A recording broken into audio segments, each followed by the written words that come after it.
Hey everyone, welcome back to the channel, and today is Wednesday. We will review the YouTube comments from last week's videos. Some of them, we have some good discussion we had today. I picked some good ones. So grab some food, grab a snack, a drink, or maybe get ready for a really extra long dump on the toilet, or maybe get on your treadmill and get running, because we have a lot of extensive stuff to go through today. And if you guys like this content, please like, comment, subscribe, and just leave a comment on these videos and maybe you'll get in. You might. Start with Shelby Ramen. Do not sell Galactamons. Pre-release Fusionized and pre-release Snatchmons are being bought out. If they announce support for Galactamon, these cards would be much more expensive. I'd actually invest in Galactamon. This is one way you can do it. I'm not actually going to dispute Shelby's opinion. I think Shelby might have a point. However, I look at it from the perspective that if you have them for 15, but you bought them for under 10, if you were to sell them now, you would have guaranteed profit. And then you can use that guaranteed profit and cash flow to grab other things. Maybe Fusionizes or whatever's. I don't disagree that maybe it might be a good idea to invest more, especially if Digimon Liberator is going to really hype up the Galactamon. But, you know, it's not a bad thought experiment. My theory...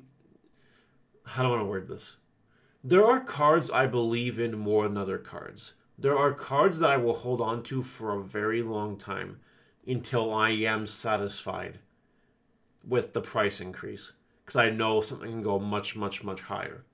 And then there's cards like Galactamon, where like if I bought them for under 10 and they hit 15, I don't have a lot of faith in Galactamon, so I would sell them. But that's just me. Maybe someone else believes in Galactamon. Maybe someone else really, really, really sees the light with Galactamon. And if you do, invest more. But from a point of view, we talk about investment and profit on market watches. And if you had bought the Galactamons, you can sell them now and you can make profit. So it's up to you what you want to do. We got Dino Wrestler here. Marvelmon and Venusmon are both getting Art Reprints in the box set, so they'll have an easy time to get them soon. They won't be maximum rarity, but still new TNA for the waifus players. Absolutely. I haven't talked about it officially on YouTube. I talked about it on Twitch, but those waifu boxes, I don't know what else to call them. It's free money. It actually is. If you want free money, grab those boxes, pre-order them. Benjamin Wiseman, speaking of Fanglongmon, I just want a locals playing Divas without Fanglongmon, not just Real Vaccine Bunnies and Setcon. See, Mario, I told you it could be done. It may not top major tournaments, but it's totally viable. Benjamin Wiseman, I'm going to give you my opinion in the nicest way possible. I don't give a shit about local results. I don't want to be that guy. But, like, locals are the place where you can go in with Myotismon or Dandevimon and do well. Like, it's very, very hard to like quantify that. Me, I like big tournaments, I like big events, I like big results. A locals does nothing for me. It's actually a drop in the river. In the river of all the locals and all the events. Yeah, some random guy won a local with a Fanglong deck without the Fanglong. Does that matter? Like, good for you. I'm happy that you're happy, but for me, that is nothing. Nothing. It's gonna sound really harsh, but it is true. Because in the grand scheme of things, that local result honestly means nothing. Honestly, in the grand scheme of things, us as humans mean nothing. Because we are also just a drop in the bigger river of the planet and the universe. And we all expire and die at some point, so like nothing actually matters. So think about that, and think about how very little one local result, matters to me. I could go off, but I'm just gonna stop. I'm gonna stop there. But if you're happy, then I'm happy you're happy. Gregory Johnson 5785. So probably no addition of Thomas of any kind not added. Would have thought to be something to add in. I forgot Thomas is on the market on the how cheap is Mirage Gagamon. Now, Thomas's cost you about $7 for your playsets, so add $7 to the total deck. Still budget, it's still fine. Kaz 1187. The blue doggo is pretty affordable. Just the top end and trainings push up its price. Nothing too crazy, I'd say. No, the deck is budget. It's actually reasonable.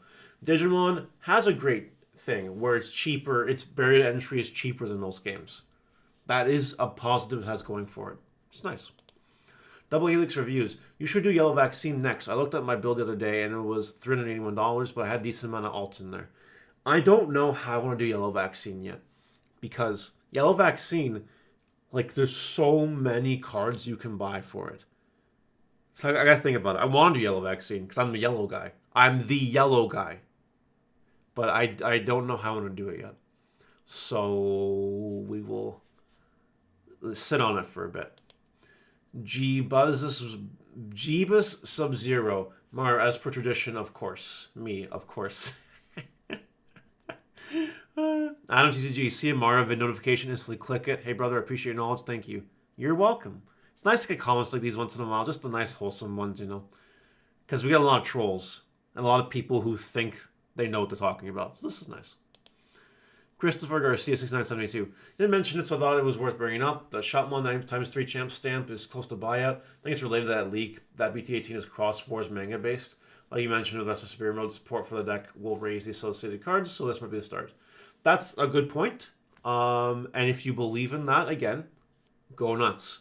I will cover it when there is something to cover. But, you know, I don't cover everything, right? It is the way it is. So go for it. Go for it. Alex Scott, a YouTube member. As a Yu-Gi-Oh player years ago, the decks I enjoyed the most were Frog Monarchs and Chaos Control. The second deck I built in Digimon was Setcon. That's interesting. Because Chaos Control, I mean, it's a control deck, but it's not a control deck in the way that Setcon is, or Mystic Mine is, or Runic is for up-to-date Yu-Gi-Oh players. And Frog Monarchs is based. I love Frog Monarchs. God, I love Frog Monarchs. Oh my god, that's a throwback Thursday, alright. Soldier First Class, another YouTube member. Everyone that's getting all hung up on him saying as per tradition, you got it. You gotta like it better than did you hear the bell? I'm not gonna comment on that. I just thought that I mentioned it because people hate when I say as per tradition. Because I'm just killing the joke. And I'm gonna keep doing it. So if you don't like that, that's on you. It's not on me. That one Larry dude. I played Cteller way back in the day when it was a trap control deck, but I never played full on stun. I eventually dabbled with both combo decks and mid-range, but I really vied with decks like Zodiac that excels at responding to the opponent plays with non-engine. So that's probably why I don't really mind Setcon, and my first proper deck runs 4 hand traps in the form of Mega Arrow and Ace. Zodiac was a really interesting deck back in the day, a tier 0 deck that had a lot of combo potential, was very strong, and had control aspects to it. So, yeah, honestly, it checks out. It does. Walker's Ikorsky. Man is coping if he thinks the new Ichigarumon stuff is doing anything. It's not, I wouldn't call it coping. Here's my thing, okay? If you ask me what I prefer, Ancient Greymon, Ichigarumon, I'm always going to say Ancient Greymon. Did you know that I have the most tops with Ancient Greymon in the entire North American world? Did you guys know that? I have a win and 2 regional tops with Ancient Greymon. I have done more with Ancient Greymon than anyone else. Like, my results are the best. Which is actually kind of cool, if you think about it, for more than, like, 10 seconds. That's why Ancient Garurumon for me is like, yeah, whatever. But when I last looked at Japanese data, which was last week when I made the video, Ancient Greymon was getting more love than Ancient Garurumon. I'm not saying Ancient Garurumon won't do anything. In fact, it'll probably come over here when it does, and it'll probably top events. But Ancient Greymon will probably be the better deck. My only reservation on that is that North America really likes blue. I don't know what it is about North America and Europe, but we love our blue decks. So that might skew the results a little bit. Japan's nice. Japan doesn't really care for blue one way or the other. But North America really likes blue. And that's a bias that North America's always had. Like, a really cool example of this is back in BT7, BT8, blue hybrid was the best deck, even though a yellow hybrid deck could consistently beat it. At least for me, it did. And I proved that when I won the one regional with yellow hybrid. So, I don't know. It's a long way away from anything mattering. The format just started anyway. And yeah, that's all. That's all on that. Hobo Bandit. I very much enjoyed this video. Would like more videos of looking what Japan is doing. Yeah, I might keep them up. The reviews on them haven't been terrible, so I might keep them up for a bit. Joshua Foreman 6209, another YouTube member, by the way. Digimon players are like their dogs. Yes, of course, dogs are too good for us. Me, I don't care one way or the other, but it is really interesting that Digimon has a fascination with dogs. I don't know. I do not make vids yet, says the YouTuber DigiSean has been spamming Gaomon one-shot matches, hence the price increase. I didn't know that, but it does check out, and that would explain why Gaomon had the hype. I didn't even know who DigiSean was. I'm going to be real. I learned something new reading this comment, but nonetheless, Gaomon is back down in price for the most part, so that's fine. Miss MK Genesis 5. Information on Special Release Booster 2.0 has been released and revealed that it would come with Lord Nightm Ace. That's the culprit for the sudden promo Nightm hype. I actually heard about that. It didn't click in my brain when I was talking about Nightm on the Market Watch, so that does make a lot of sense, and that's nice. So, that's cool. Next, DigiDread. I gotta agree on the Proto form, and the alt art is gorgeous. Cop 2 as I type this. Love to see it, and you know what? When you cop this at the time of the comment, it was probably like, what, 25 bucks? Now it's over 30. So, really cool stuff. This is Uprising, a YouTube member. Agree. The card is strong in terms of Magna X, we're talking now.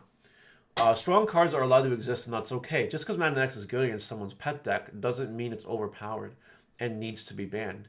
The card is strong and fine. And then someone comments, disagree. Towers like monsters should stay in Yu-Gi-Oh! They are aids. Doesn't help with cards like Binding Rain Emissary being busted running around. And people are commenting. There's a whole thread. Okay, so let's read the other two comments first, and then I'll come into my response. We have Spartan saying on Magna Reign Supreme. Okay, Spartan. And Royal Blue. For the YouTube member, I'll read something this long. I think the real problem started with Chaos Degrade, because for the longest time, no Digimon had an out to SecCom player dropping that option to remove their stack and burning one of your security. I think Bandai is doing a good job of taking away the style of gameplay when you're playing a ton of rule options and tamers to allow you to play those options and are not actually interacting with the opponent. Allowing more Digimon and options to get around those different forms of removal, forcing you to have multiple ways to help with Digimon, whiteboards, and actually having a way to interact with the opponent's Digimon through the main game mechanic of battling. Okay, so here's what we think about Magna X, right? The card's obviously very strong. However, I had two locals last week. None of them were won with Magna X. That's number one. Number two, I've been testing BT16. And right now, I'm on a Mirage Gagumon kick. Don't ask me why. But, like, ever since I started throwing in BT13 Mac Galgamons and, like, teching specifically for Magna X, I've had very little issue against the deck in testing. And other decks can obviously do it just fine. So yeah, Magna X is a very strong card. No one's going to dispute that. But it's fine, and we can work with it. That'll do for today. What do you guys think? Let me know in the comments, and I'll see you later.